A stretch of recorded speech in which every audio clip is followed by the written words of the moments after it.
Salut à tous, je suis ravi de vous retrouver sur canalturf.com pour évoquer le dernier quintet de ce mois de juin, celui de ce mardi 30. Il se déroulera sur l'hippodrome fleuri de Clairefontaine. Il s'agit du prix Léopold d'Orsetti, une épreuve qui rassemble des steeplechasers d'âge. Voici ma sélection pour cette rencontre. J'ai placé en tête de ma sélection le numéro 3 Fafine Fadiamant, un cheval qui a brillé en Italie par le passé, qui n'a pas manqué ses débuts dans l'Hexagone, s'imposant à Strasbourg cet hiver, avant de confirmer en gagnant à Hauteuil cette année et de se classer deuxième d'un récent quintet.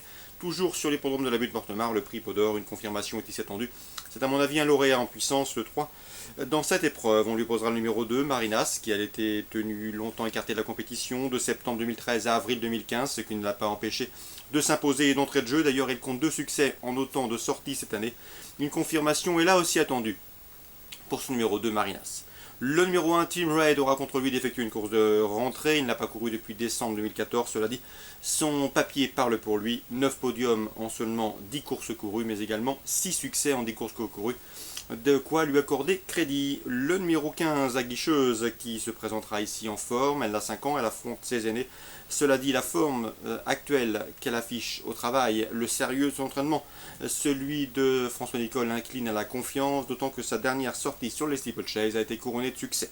Le 5, Vangel de Cerisy, qui a gagné déjà un quintet plus en haie.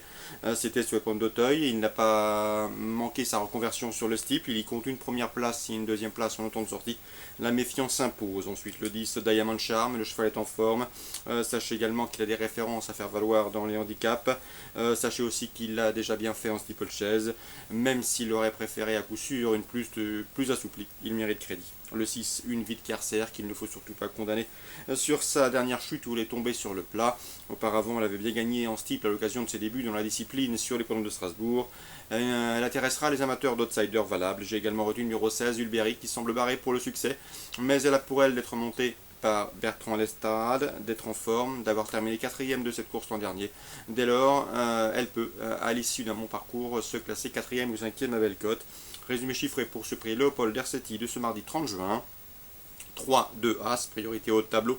Devant le 15, le 5, le 10, le 6 et le 16, je répète, 3, 2 As, 3, 2 As, 15, 5, 10, 6 et 16. Toujours à Clairefontaine, dans la 5ème course, réunion 1, j'aime beaucoup le 505 Campeador. J'ai pu assister à ses débuts publics. C'était début avril, le 7 avril, sur les pommes de Nantes ce jour-là. Le cheval a très bien terminé après avoir été un instant pris de vitesse pour se classer deuxième.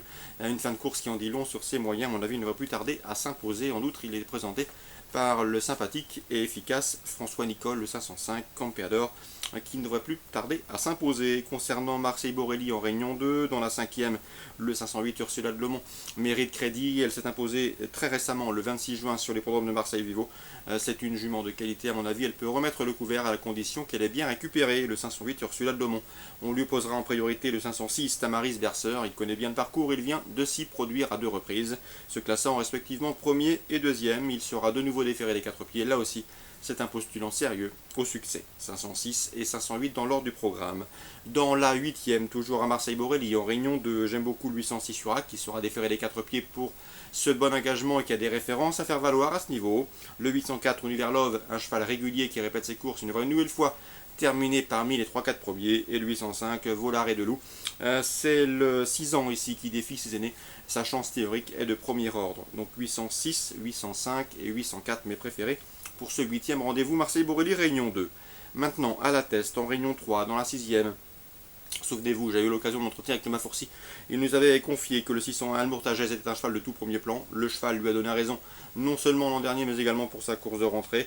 Ici, une nouvelle fois, il devrait pouvoir se distinguer. C'est un cheval qui, a priori, semble un petit peu au-dessus du lot dans cette course. En tout cas, c'est mon avis, le 601 Almourtagès. On lui posera pour le jumelé, le 604 Sir Banias. Un cheval régulier qui a également des références à faire valoir au plus haut niveau dans ce genre de tournoi. 601 Almourtagès, 604 Sir Banias. Dans la réunion 4 maintenant, en Vincennes, réunion 4 Vincennes, j'aurai un coup de cœur, le 311 Clésio Josselin, qui s'était fait remarquer à diverses reprises au cours des mois précédents en province. Il a également bien fait lors de ses 2 dernières courses à Vincennes, se classant en 3e.